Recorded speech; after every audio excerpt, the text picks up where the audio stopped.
Bismillahirrahmanirrahim. Assalamualaikum warahmatullahi wabarakatuh. Perkenalkan, kami dari kelompok 1 akan mempresentasikan tentang perencanaan usaha pembenihan ikan konsumsi. Baiklah, dengan anggota 7 orang, yaitu Aimi Dayana, Kamisna, Febriana, Nur Hidayah, Uslatun Nur, Intan Safinaz Nuraini, dan saya sendiri, Alia. Baik, yang pertama adalah perencanaan usaha pembenihan ikan konsumsi. Yang pertama, sumber daya yang dibutuhkan dalam pembenihan ikan konsumsi. Sumber daya yang dibutuhkan untuk mengembangkan usaha pembenihan ikan konsumsi adalah yang pertama manusia, yang kedua uang, yang ketiga bahan, yang keempat peralatan, yang kelima cara kerja, yang keenam pasar, dan yang ketujuh informasi.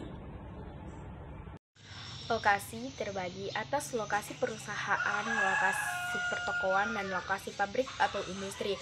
Ada dua hal yang harus diperhatikan dalam pemilihan lokasi, yaitu backward linkage atau disebut pertalian ke belakang, yaitu bagaimana sumber daya resource yang akan digunakan, termasuk dalam hal ini adalah bahan baku, tenaga kerja, suasana, dan kondisi masyarakat setempat.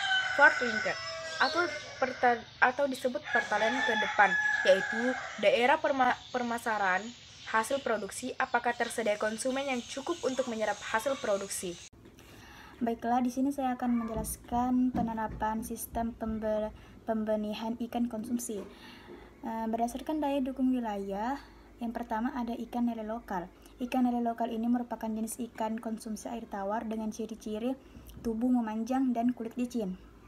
Nah, ikan lele lokal ini juga merupakan ikan asli Indonesia yang mempunyai beberapa nama daerah, antara lain Padang, Kalimantan Selatan, Makassar, Bugis, dan Jawa Tengah. Dan yang kedua ada ikan nia. Ikan nia ini merupakan jenis ikan konsumsi yang hidup di air tawar dan merupakan hasil introduksi dari Afrika bagian timur pada tahun 1969. Dan yang paling terakhir, ikan gurami. Ikan gurami ini merupakan jenis ikan konsumsi air tawar juga, dan gurami ini merupakan ikan asli Indonesia yang berasal dari daerah Sunda. D. Ikan bawal. Bawal air tawar saat ini banyak diminati sebagai ikan konsumsi. Paling banyak dibudidayakan di daerah Jawa. 2. Manfaat ikan konsumsi.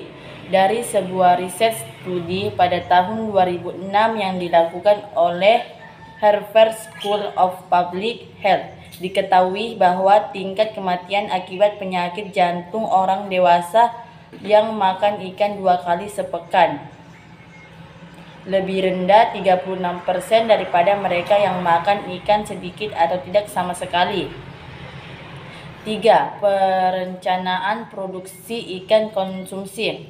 Memulai bisnis usahakan dapat memberikan keuntungan bagi yang menjalankannya dengan mempelajari dan memahami cara-cara khusus yang harus dilakukan untuk mencapai keberhasilan, memungkinkan kita untuk melalui budidaya ikan dengan cara yang benar. Berikut ini adalah hal-hal yang perlu diperhatikan dalam membuat suatu rencana usaha pembenihan ikan konsumsi. Baik, yang pertama adalah pilih lokasi usaha yang dekat dengan sumber air, bahan, dan peralatan usaha. Yang kedua, tentukan jenis ikan yang akan dibudidayakan. Ketiga, urus izin dan daftarkan usaha pada instansi terkait. Yang keempat, membangun wadah budidaya ikan. Yang kelima, kembangkan satu areal budidaya ikan dengan membangun kolam pembenihan. Berikutnya, mendapatkan pasar dan kembangkan jaringan pemasaran. Dan yang terakhir, harus dapat mengolah keuangan dengan baik dan benar. Kebutuhan alat dan bahan. Yang pertama, peralatan pengadaan air bersih seperti pompa air. Yang kedua, pemijahan ikan lele seperti kakaban. Yang ketiga, pendederan benih ikan lele seperti blower. Yang keempat, pemanenan atau penyortiran benih ikan lele seperti seser. Dan yang terakhir, pemasaran benih ikan seperti plastik, styrofoam, dan tabung oksigen. B. bahan penunjang pembenihan. Sebelum melakukan pembenihan ikan lele, perlu menentukan atau memilih bahan yang akan digunakan.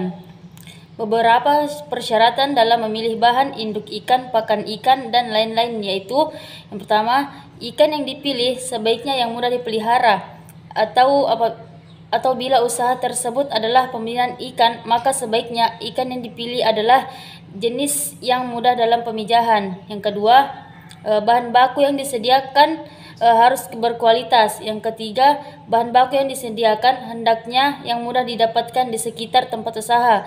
Yang keempat, bahan baku yang tersedia hendaknya yang relatif murah. Kesimpulannya, ikan konsumsi adalah jenis-jenis ikan yang lazim dikonsumsi oleh manusia sebagai sumber pangan. Ikan konsumsi dapat diperoleh salah satunya sebagai proses budidaya. Contoh-contoh ikan konsumsi yang dapat dibudidayakan adalah ikan lele, ikan gurami, ikan emas, ikan nila, dan jenis-jenis ikan lainnya. Baiklah, sekian penjelasan dari kelompok kami. Kurang dan lebihnya mohon dimaafkan. Assalamualaikum warahmatullahi wabarakatuh.